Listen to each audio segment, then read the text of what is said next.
ओम श्री महागणाधिपतये नमः। श्री गुरुभ्यो नमः। श्री मात्रे नमः। श्री वेंकटेश तोरणकं। ओम नमो वेंकटेशाय।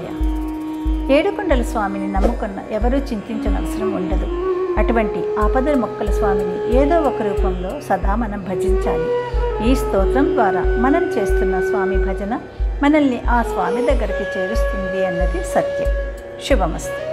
మీరు మొదటిసారిగా నా ఛానల్ చూస్తున్నట్టయితే మీరు సబ్స్క్రైబ్ చేసుకుని అందరికీ షేర్ చేసి సహకరించండి. నా ఛానల్లో ఆల్రెడీ వివిధ స్తోత్రాలు చేసి పెట్టాను. వాటిని విని భగవంతుని కృపకు పాత్రలు కండి. వివిధ రకాల ప్రయోజనాలను పొందండి. Thank you. శ్రీ వెంకటేశ తోరణకం.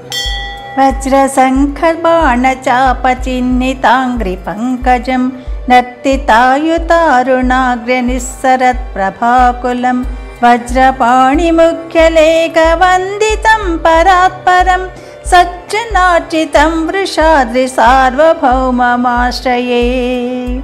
సజ్జనార్చితాం వృషాద్రి సార్వభౌమమాశ్రయే. పంచబాణమోహనం విరించి జన్మకారణం కాంచనాంబరోజ్వలం సచంచలాంబుదప్రభం చంచరీకసంచయాభచంచలాలకావృతం కించిదుద్ధతభ్రువం చ వంచకం హరిం భజే. కించిదుద్ధతభ్రువం చ వంచకం హరిం భజే.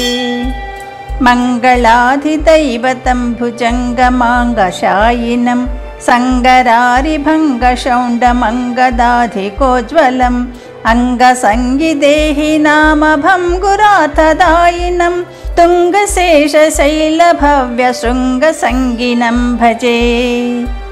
తుంగశేషశైలభవ్యశృంగసంగినం భజే. కంబుకంఠమంబుజాతడంబరాంబకద్వయం శంబరారితాతమేనమంబురాశితల్పగం బంభరార్భకాళిభవ్యలంబమానమౌలికం శంఖకుందదం తవంతముత్తమం భజామహే. శంఖకుందదం తవంతముత్తమం భజామహే.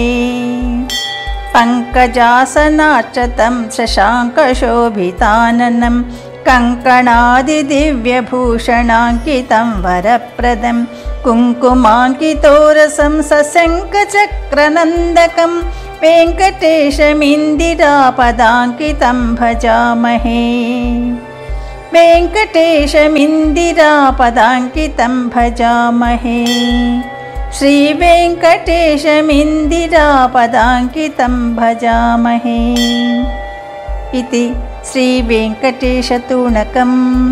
యదక్షరపదభ్రష్టం మాత్రాహీనం తు యద్భవేత్ తత్సర్వం క్షమ్యతాం దేవ నారాయణ నమోస్తుతే.